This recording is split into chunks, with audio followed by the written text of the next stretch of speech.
Oi, gente, meu nome é Helena e hoje eu tô aqui pra finalmente falar dos livros que eu li em junho. Eu li bastante coisa e todas as leituras foram boas. Todas. Sim, todas foram boas. Eu tive ótimas leituras. Na verdade, teve uma que foi mais ou menos. Tiveram algumas mais ou menos, mas a maioria foi. Nenhuma menos de 3 estrelas, a maioria 4 ou 5. Muito bom. E antes de começar, lembrando que todos os livros que eu vou falar vão estar linkados aqui na descrição. Então, caso vocês se interessem por algum deles, por favor, comprem com o meu link, que vocês me ajudam com uma pequena comissão, sem mudar no valor pra vocês. Uma dica, se você quer me ajudar, mas você esquece, é salvar o link no navegador, que aí quando você entra no site, já vai direto com o meu link. Começando aqui com um livro que eu quero ler há muito tempo. Uma booktuber gringa que eu acompanho, que é a Murphy Napier.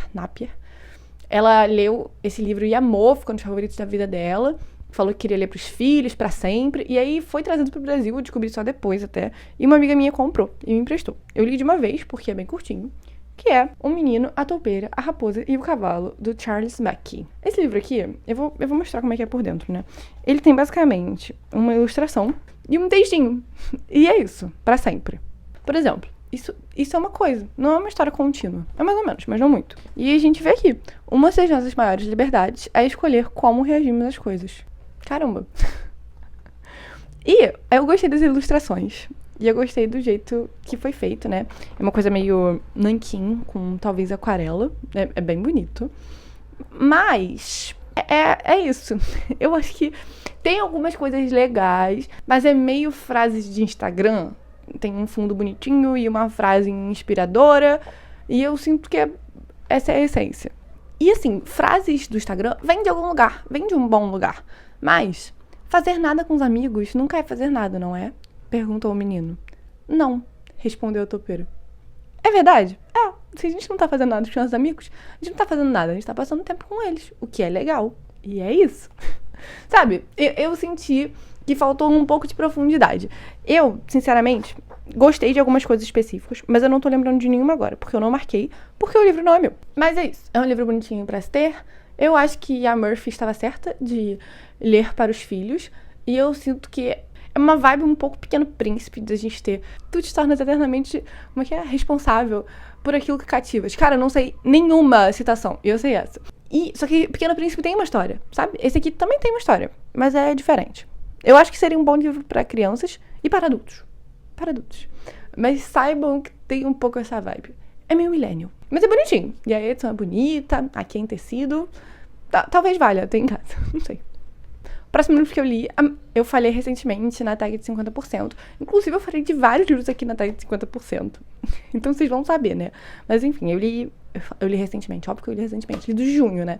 Que é Nunca Vi a Chuva, do Stefano Volpe. Inclusive, eu falei Stefano na tag de 50%. Porque eu esqueci. Porque eu sempre falei Stefano. E aí, lá no negócio que eu fui pegar o autógrafo, na conversa com ele e com o Juan, ele falou: gente, meu nome é Stefano, tá? Não é Stefano. E eu me senti meio burra.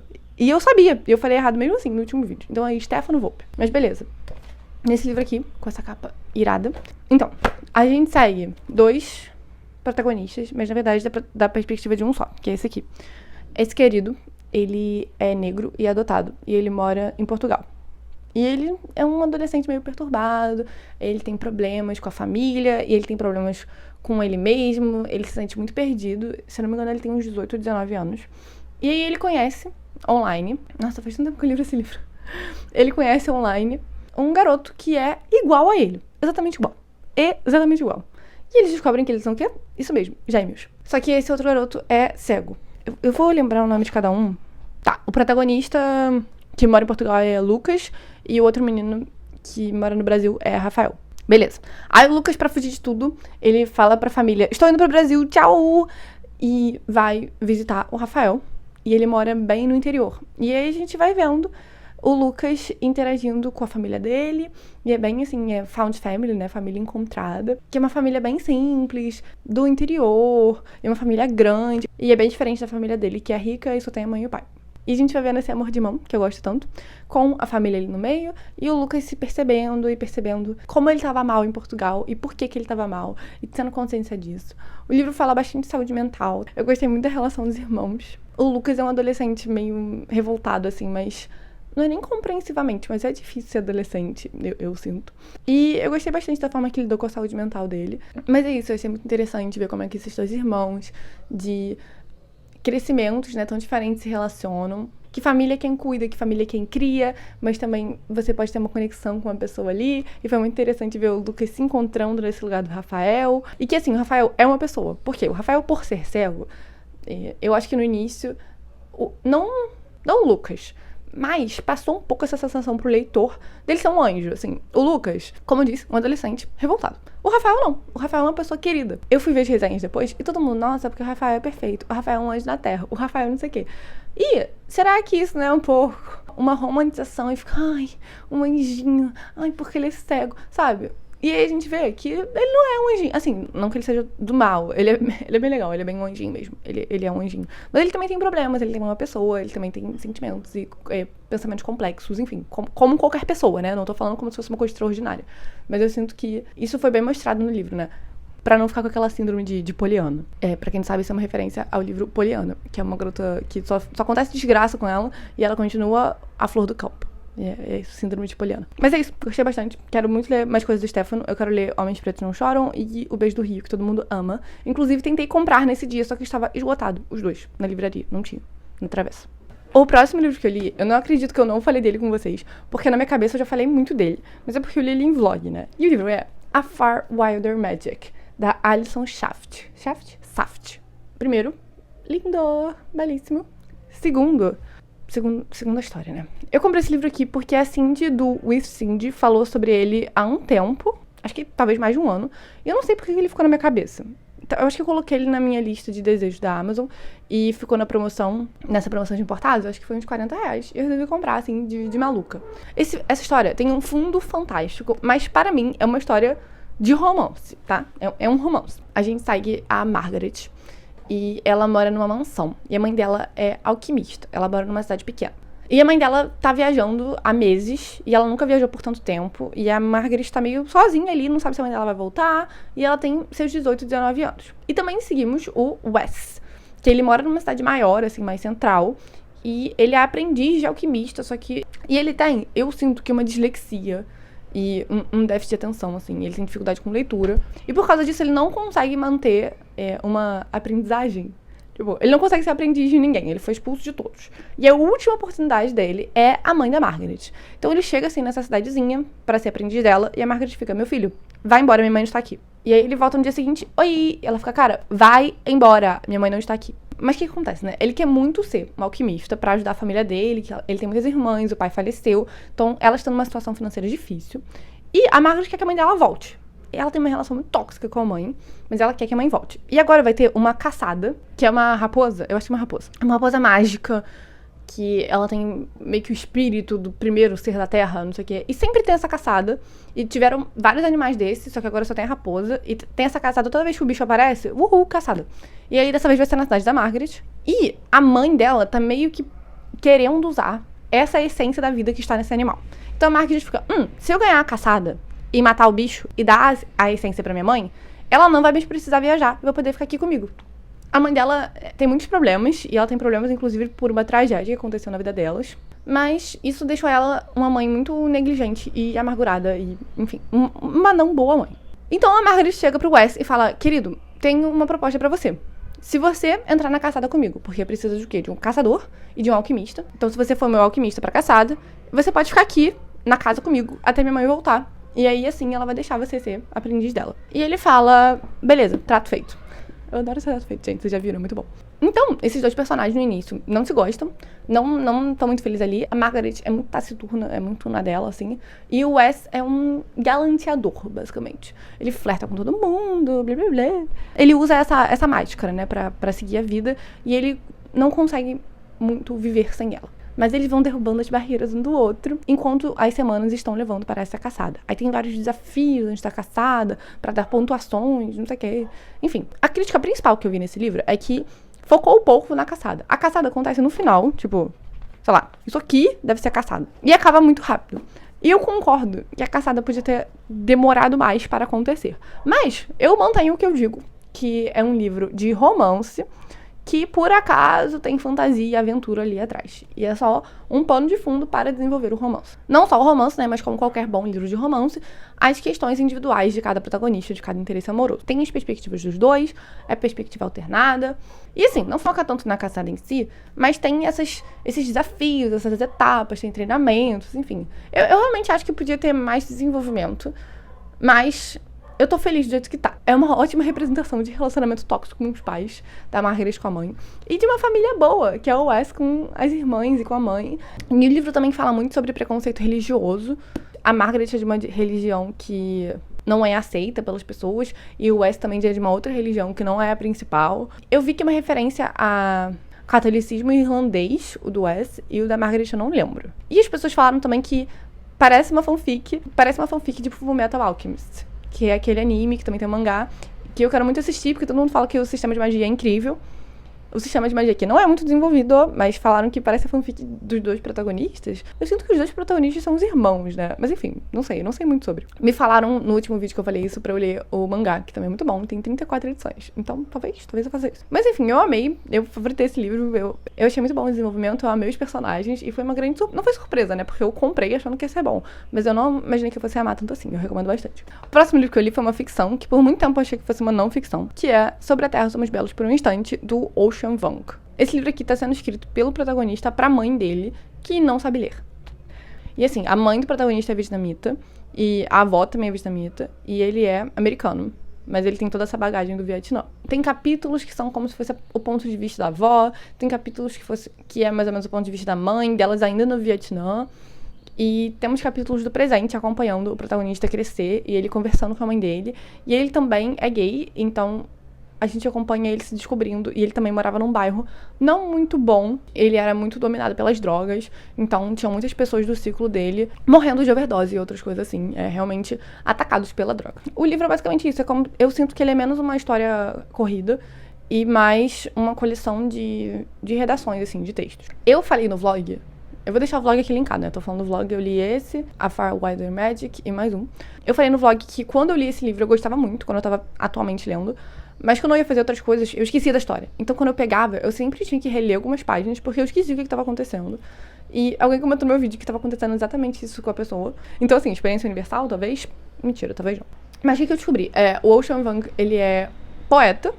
E esse, eu acho que é o primeiro livro romance dele, né, em prosa. Então, realmente, deu pra sentir, assim, que o livro é muito mais abstrato. E é muito interessante da forma que ele fala sobre ser imigrante, de você nunca se sentir 100% em casa no país que você tá atualmente, mas também não conseguir voltar pro seu país de origem, porque você já mudou muito desde lá. Então, eu acho que, por mais que o livro aborde todos esses temas, e eu acho que o que mais me tocou, assim, foi o da imigração, e como é a vida de um imigrante, de uma família, principalmente a mãe e a avó, que nunca aprenderam a falar inglês direito, também não sabem ler, né? Por isso que eu falei do livro ser meio bagunçado, de parecer uma coleção de textos, não ficou muito conexo. Por mais que pra mim essa seja a parte mais impactante, eu sinto que o que mais desenvolveu foi a parte de ser homossexual e dessa guerra às drogas e dele se encontrando, mas também foi muito abrupto. Então, assim, a gente ficou um tempão passando da relação dele com esse outro garoto, aí de repente passou um tempo e ele já não tinha mais contato com esse garoto, foi um corte assim do nada,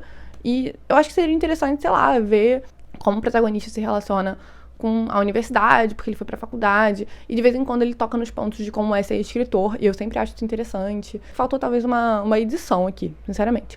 Mas o livro em si é muito bom, eu marquei muita coisa, eu não sei se dá pra ver. Sim, dá pra ver a bagagem dele de poeta, né? Olha que frase bonita.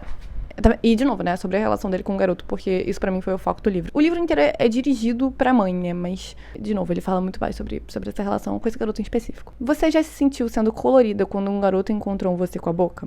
E se o corpo, no seu auge, for apenas um desejo de corpo?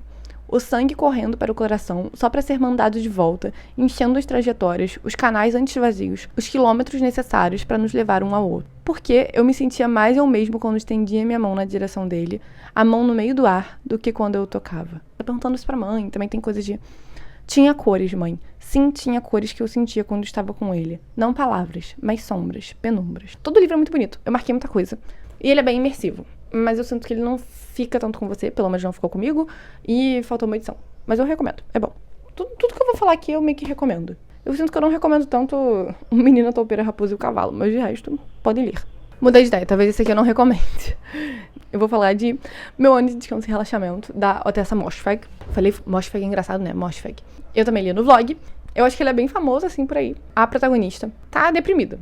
E ela tá infeliz, e ela não aguenta mais. E ela pensa, pô, se eu dormir por um ano, eu vou acordar revigorada. Eu vou acordar nova, limpa, perfeita. Ela acha uma psiquiatra lelé, maluquíssima da cabeça, que fica dando remédio pra ela à torto direito. E ela toma muitos remédios. E ela dorme o máximo possível. Ela acorda só pra comer e volta a dormir. E ela fica o ano todo assim. Meu ano de descanso e relaxamento. Esse livro, ele é uma sátira.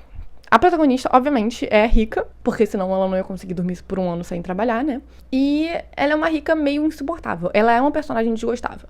Mas aconteceu uma coisa curiosa nesse livro aqui. Principalmente no início, quando eu comecei eu tava, nossa, que mulher insuportável, eu não aguento mais ler essa protagonista. Mas aí eu comecei a concordar com algumas coisas que ela tava falando. É que ela fala de um jeito tão rude e tão brusco, e ela julga tanto todo mundo à volta dela, que você fica um pouco de saco cheio dela. Um pouco não, muito. Mas às vezes ela fala coisas reais. Assim, ela é formada, se eu não me engano, em História da Arte. Então, ela tá ali nesse mundo da arte. Ela fala de artistas em geral. E estou me envolvida no mundo das artes, eu própria. Sim. Sim, eu fiquei, sim. E ela também fala de machismo e de relação com pessoas mais velhas. E ela tem uma melhor amiga que... Eu não vou nem falar que é uma relação Lila e Lenu. Referência amiga genial da Helena Ferrante. Porque elas se odeiam. Cara, elas se odeiam. Elas não se gostam. Eu não entendo como é que elas se gostam. Mas, enquanto a protagonista é quase que uma niilista, como eu disse, odeia todos e tudo, e a raiva de todo mundo, e tá deprimida, a amiga dela está deprimida, mas tenta lidar com isso com, eu li nessa revista, essa coisa motivacional, se a gente acordar todo dia e correr 30 quilômetros, a gente vai ficar feliz, a gente tem que ter um mindset, sabe? Essa vibe. Então, é engraçado a gente ver como que as duas lidam com, não problemas parecidos, né, mas problemas em geral, que estão afetando muito as duas. Como eu disse, é muito satírico, é tudo muito exagerado ao extremo, mas é interessante. Eu sinto que também faltou um pouco de edição nesse aqui, porque o início é legal, o meio arrastou muito. Ficou a mesma coisa dela dormindo, acordando, reclamando da amiga, dormindo, acordando, reclamando da amiga, e tendo umas reflexões ali. E o final foi muito rápido.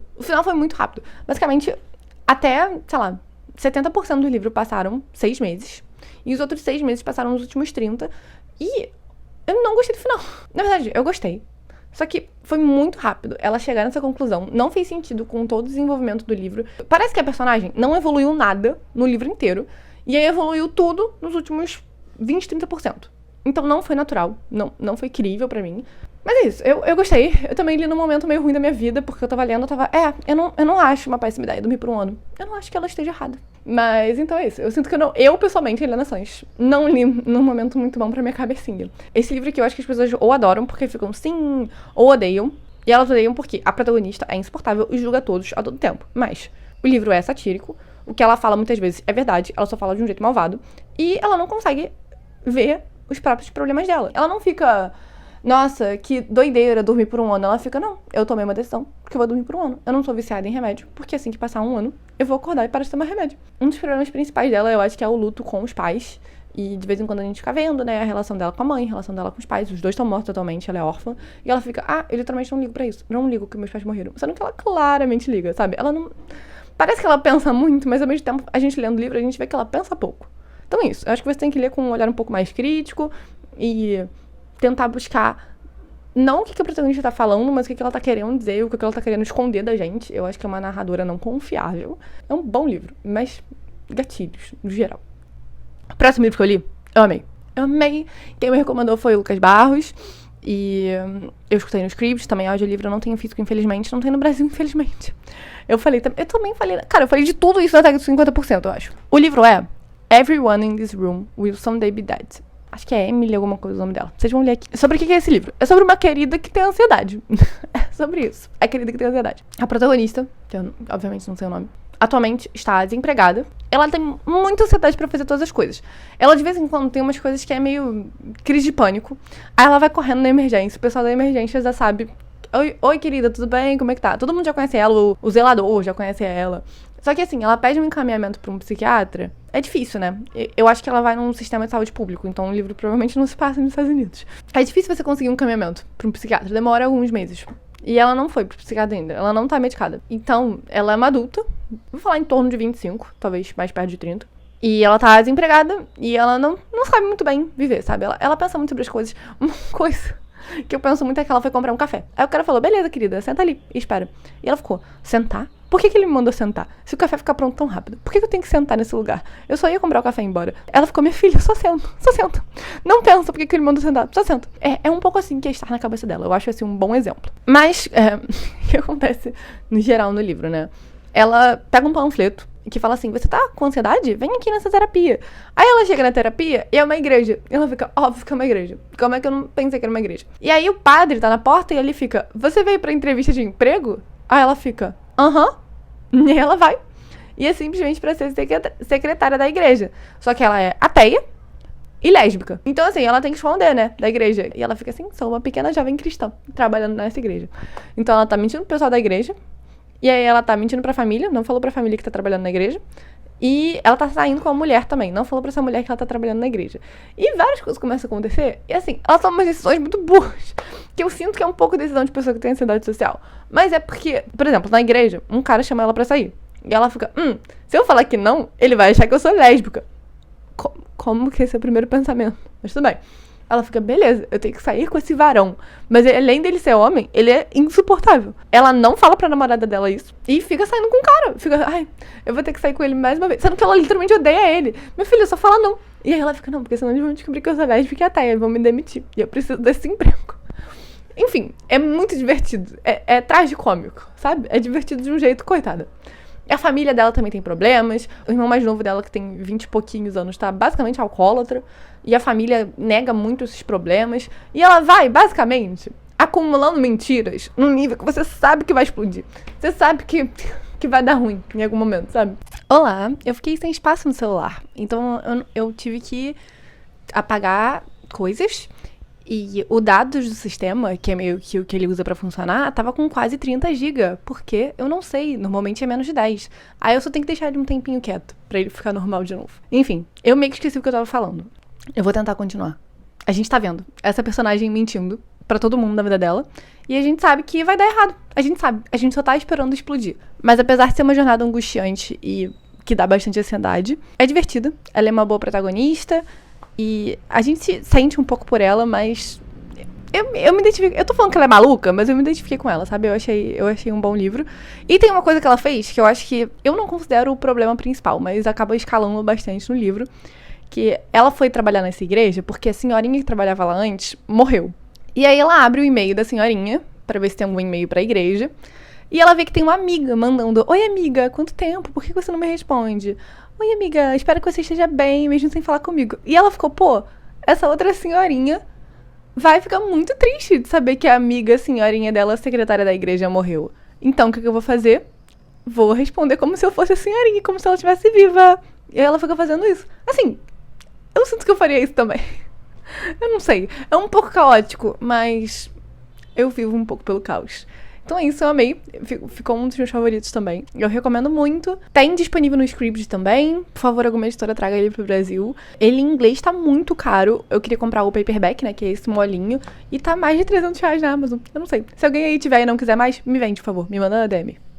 Beleza, gente. O próximo livro que eu li, não é que eu enrolei. Eu sinceramente não tava com tanta vontade de ler. Apesar de já ter lido o outro livro do autor e ter amado muito. E o livro é Além da Porta Sussurrante, do T.J. Klum. Ele escreveu A Casa no Mar Cerulha, eu acho que foi traduzido assim, que eu li em 2021, eu acho, e gostei muito, muito, muito. É muito querido, tem crianças, eu adoro livro com crianças, e as crianças são queridas. E eu não sei, eu acho que fiquei com medo de ler esse aqui e não gostar tanto assim. E eu realmente não gostei tanto assim, quanto o primeiro. Não gostei tanto quanto o primeiro, mas no geral gostei bastante. A gente segue o Wallace, e ele é um advogado ruim.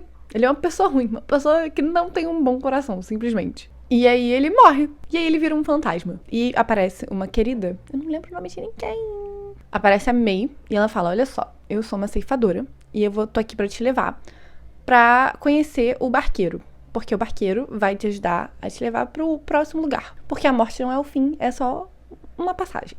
E ele tá em muita negação, como podemos imaginar, né? Você morrer é difícil de aceitar que você morreu. E aí ele chega lá e ele conhece o barqueiro, que é Hugo. E assim, normalmente as pessoas ficam um pouco ali com o Hugo, aceitando que morreram e fazendo as pazes consigo mesmo e com a vida. E seguem em frente, passam por uma porta, que é essa porta sussurrante. Mas o Wallace não tá muito afim de passar pela porta. Ele não tá muito afim de seguir em frente. Então, o livro se passa com ele ficando ali naquela casa com o Hugo, a May, e também o avô do Hugo, que também tá morto, e o cachorro do Hugo, que também tá morto. Tá todo mundo ali naquela casa. O avô e o cachorro resolveram que não querem passar pela porta. Estão ali tudo bem. E tem um ser maior, que é o gerente, que até agora ele tá permitindo isso. A gente vai acompanhando o Wallace ali, e ele vai percebendo que ele não era uma pessoa muito boa assim, e ele vai começando a gostar da querida família que ele tá construindo ali naquela casa, que é uma casa de chá, inclusive. O Hugo adora chá, e ele tem uma casa de chá, porque é um negócio ali, né? O famoso lavar dinheiro. Mentira. Ele tem que fingir que é alguma coisa ali, né? Aí ele é uma casa de chá para as pessoas que moram nessa cidadezinha. Mas aí, chegamos na metade do livro e o Wallace já tinha passado por todo o desenvolvimento de personagem dele. Eu não sabia o que ia acontecer. Ele já tava uma pessoa boa, ele já tinha consciência que ele tinha sido uma pessoa ruim. E eu fiquei, tá, o que temos daqui pra frente? E aí aparecem outros personagens, porque, como podemos imaginar, né, o barqueiro não é um pra cada pessoa do mundo. Muitas pessoas morrem, então eventualmente aparecem outras pessoas ali. E é um personagem que tá muito perturbado com a morte dele, por motivos que vocês vão ver. É o Wallace aprendendo a ser uma boa pessoa e a se amar e amar outros de vários jeitos. Tem um leve romance aqui. E a gente vê também como várias pessoas lidam com a morte. O que mais me tocou, tem uma criança que morreu aqui. E aí a gente vê muito o luto da mãe da criança. E, gente, sério, eu não ia sobreviver. Eu não posso ter um filho. Eu não posso ter filho. Porque se acontecer alguma coisa com meu filho, eu vou morrer. Eu não sou capaz de sobreviver. Eu tenho... Me dói muito ler sobre luto de pais. Sendo criança é pior ainda, né? Mas qualquer filho, eu fico... Não. Então a gente tem morte morrida, morte e assassinato, morte por suicídio, morte infantil, fala de luto. Então aborda muito o tema morte. Eu tô falando que aconteceu muito, né?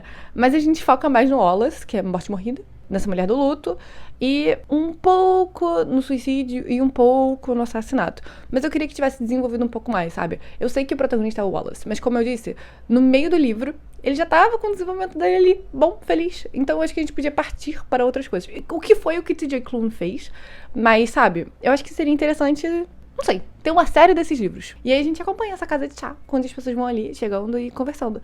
Então é isso, eu não me conectei tanto com os personagens. Eu gostei, claro, da família, mas eu gostei muito mais de A Casa do Marcelo Cerulho. E por mais que o desenvolvimento dele tenha sido bem construído, não me tocou tanto assim. Eu queria ter visto mais essa exploração da morte. Eu marquei várias coisas também. Eu falei com vocês que eu queria ler uma citação, né, de cada livro que eu li pra vocês aqui no livro do mês. Eu não fiz isso pra esse mês. E pro mês que vem eu não sei se eu vou conseguir fazer também, porque eu não tô marcando todos. Mas eu acho que seria legal. Começar a resenha com uma citação, talvez. Eu não sei, eu sinto que quando eu marco coisa, eu fico, uau, que profundo. Aí quando eu vou ler depois, eu fico, frase do Instagram. Talvez seja assim que o Charles Maxey se sinta com o menino topeira, a raposa e o cavalo. O Wallace tá falando, eu não posso sofrer por mim mesmo. E o Hugo balança a cabeça lentamente. Claro que pode. Fazemos isso o tempo todo, não importa se estamos vivos ou não. Por causa das pequenas e das grandes coisas. Todo mundo está um pouco triste o tempo todo. É verdade. Tem umas coisas que eu acho só interessantes, assim. Estão falando com o Wallace. Sei que está com medo e tem todo o direito de estar. Ele, com certeza tenho direito. Como poderia não ter? Sim, sim. Aí o Hugo respondeu. Talvez seja a coisa mais sincera que você disse desde que chegou aqui. Assim, sim, a gente tem direito de ficar chateado. Sim. Eu vou acabar com essa, que é uma frase sobre o luto, que é muito bonita. Falaram pra mim que acabou em um instante. Contudo, isso ficou comigo por muito tempo. Porque acabou pra mim em um instante. Mas parece que ainda está acontecendo às vezes. Tô toda arrepiada.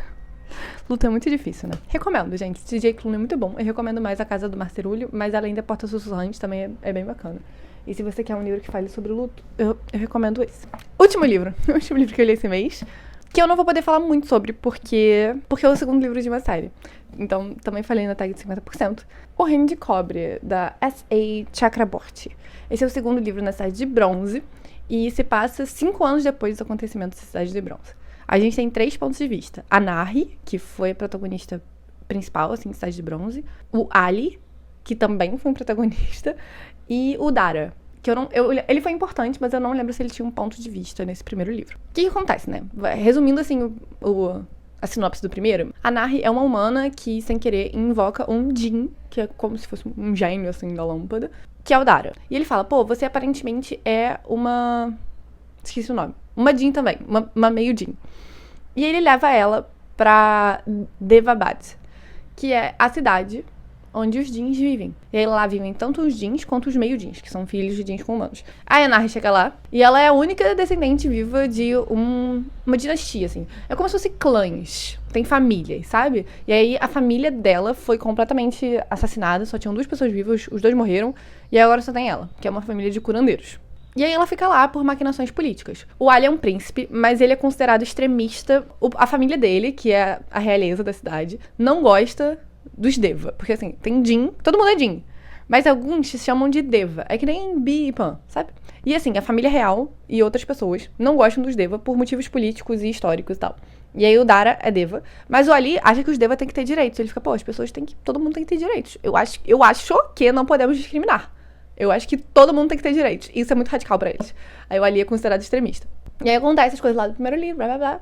E aí tem uma batalha no final do primeiro livro. Acontecem coisas. E aqui estamos 5 anos depois.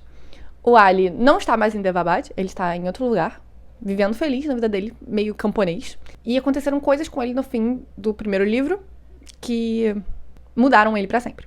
A Nahri está em Devabad, mas ela sente muita falta do Cairo, que ela é do Cairo, né? O livro se passa mais ou menos no século XIX, eu acho. E o Dara, surpresa! E o Dara tá ali. Assim, isso é um pouco spoiler, porque no fim... Calma aí. No fim do primeiro livro, aparentemente o Dara morreu. Mas assim, nos primeiros capítulos desse aqui, a gente já viu que ele tá vivo, sabe? A gente sabe que o Dara tá aqui. Ele é um ponto de vista. Então, surpresa! O Dara não morreu no primeiro livro. Eu gostei muito de Cidade de Bronze. É uma fantasia muito política. Tem esses jeans e tem essa mitologia árabe que eu acho muito boa. É a melhor série de fantasia árabe que eu já li. Mas o sistema de magia não é muito desenvolvido. E é mais político. E eu gosto bastante de política. Esse aqui, eu gostei muito de ler. Eu fiquei muito presa. Eu li esse livro, sei lá, em 5 dias. Olha o tamanho dele. Ele tem quase 700 páginas. Eu li muito rápido. Mas eu sinto que os personagens não passaram por uma evolução muito grande. O único que passou, na minha opinião, foi o Dara.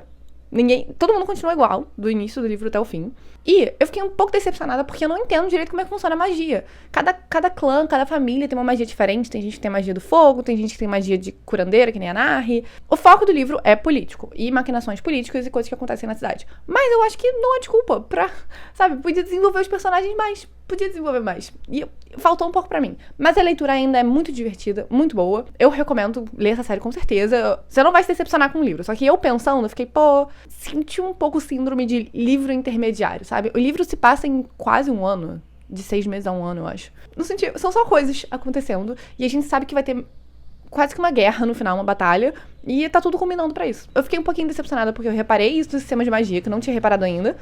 Eu achei que fosse desenvolver mais nos próximos livros, mas não é o foco, e tudo bem, mas eu gostaria que fosse, porque é tão interessante. A política é muito boa, mas por mais que a gente siga 3 personagens, eu não senti desenvolvimento nesses personagens. Bom, acabamos. Esses foram os 8 livros que eu li esse mês. Temos, basicamente, 2 favoritos novos, que é A Far Wilder Magic e Everyone in This Room Will Someday Be Dead. Infelizmente, meus 2 favoritos não têm em português. Eu sinto muito, gente. Mas todos eu recomendo. São todos legais. Alguns eu recomendo mais do que outros. E foi isso. Espero que vocês tenham gostado. Pico de luz. Me falem o que vocês leram em junho também, caso vocês ainda lembrem. E me falem se vocês leram alguns desses livros aqui. E comentem comigo, por favor, pois gosto muito de conversar sobre. E é isso. Até o próximo vídeo. Tchau!